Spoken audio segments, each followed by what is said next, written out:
right now I'm gonna go over what that song means to me, and then go over some of the lyrics as well. In general, that song's about a relationship I had with a girl named Maliki, and I grew a lot in this relationship. I was able to express love, and I was able to commit, and that's really like the first time I was able to do that with somebody. And while it didn't work out, there's definitely a lot of lessons learned with that relationship, and I share some of them in the song.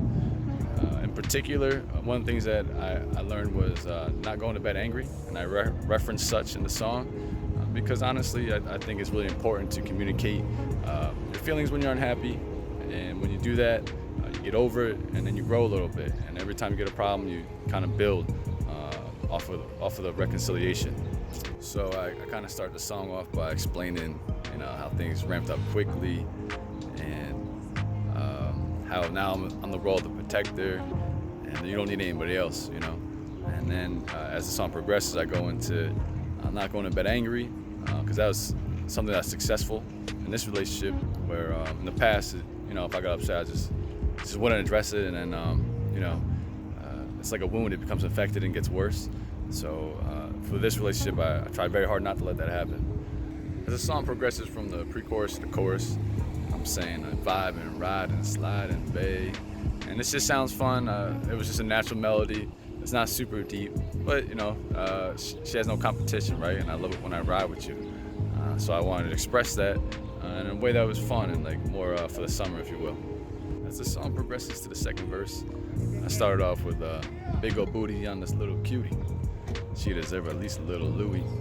And, I'm just praising some of the more physical attributes of her, and just makes you want to dress her up and buy her stuff and treat a lady like a queen in general, right? That's what we're supposed to do.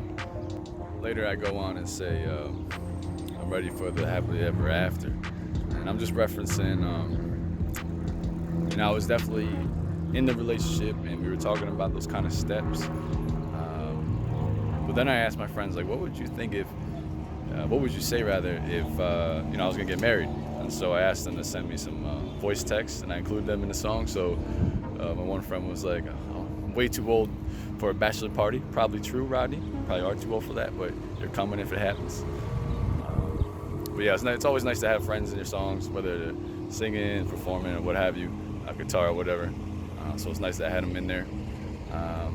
But yeah, the chorus and the pre-chorus are the same, and the song kind of wraps up with, again, Rodney in there.